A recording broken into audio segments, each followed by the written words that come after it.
Well, for the past 7 years, we have witnessed countless scenes of death and destruction in Iraq. And now, allegations that the horrors of war extend to the unborn. Parents of children in Fallujah believe chemical weapons caused an upturn in birth defects. Now, Mohammed Jamjoon shows us the daily struggle facing these kids and their families. Akram is just a day old. He was born with a cleft lip and cleft palate and is one of many children at Fallujah's General Hospital suffering from severe birth defects. This is Mohammed Hamid. He's 1 month old. Mohammed has cardiac problems, the most common defect among the children here. Down the corridor we meet Sufyan. He is just 2 years old but has already had 7 operations to alleviate the swelling around his brain. Doctors tell his mother still more will be needed. Overwhelmed by medical bills, she says she has to borrow cash just to get to the hospital. Sufyan's health problems have forced her and her husband to make a difficult decision. I will not have children anymore, says Shukriya. I need to take care of the one that I have now. When me and his father saw his situation, we decided not to have children anymore. The cause of these defects is unknown, but doctors here say they are increasing. We may see 4 or 5 patients weekly, if not daily. They many times ask me or ask other doctors, what can we do? What can we treat our children? I told you, we have no facilities. Many of such defects can't be treated here.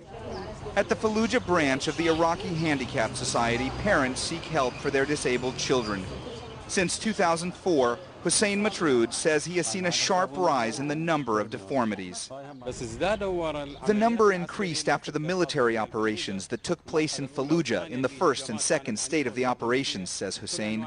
They used all kinds of weapons, even the forbidden ones. In 2004, U.S. forces launched 2 major offensives to clear insurgents from Fallujah. Large parts of the city were reduced to rubble. Hundreds of tons of munitions were used. There is a concern for the people of Anbar and the people of Fallujah that they were exposed to weapons effects, says Iraq's Deputy Minister of Health. But to be scientifically accurate, we don't have the accurate scientific analysis to prove this case so far. Many residents believe the weapons used release toxic chemicals that are causing these deformities. 5-year-old Zahra was born with 6 fingers on each hand and 6 toes on each foot. Her mother was pregnant with her when the Fallujah offensive began. Her father blames American weapons. They bombed the house. They claimed we were terrorists, says Mohammed. I told them that it is just me and my wife. We were just married 3 months ago.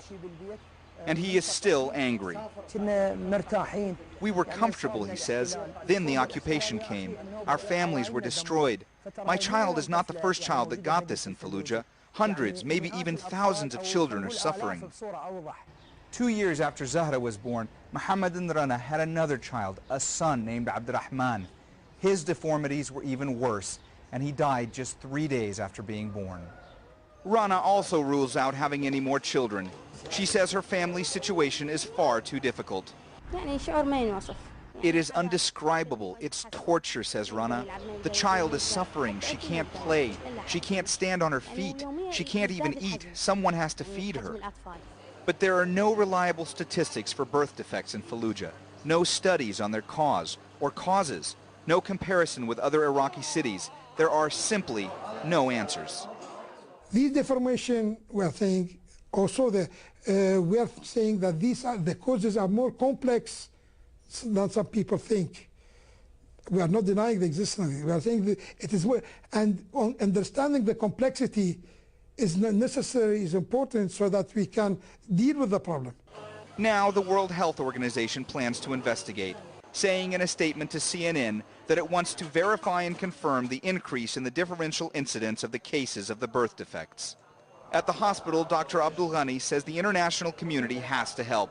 In the face of so much suffering, she is on the verge of despair. I feel shame when I answer my patients. Sometimes I feel I want to cry because I can't do anything for them. Mohammed Jamjoon, CNN, Baghdad. Well, the US Defense Department tells CNN it takes public health issues very, very seriously and is aware of the reports of a rise in birth defects in Fallujah. But it says it can't draw any conclusions without scientific studies into the incident and causes of birth.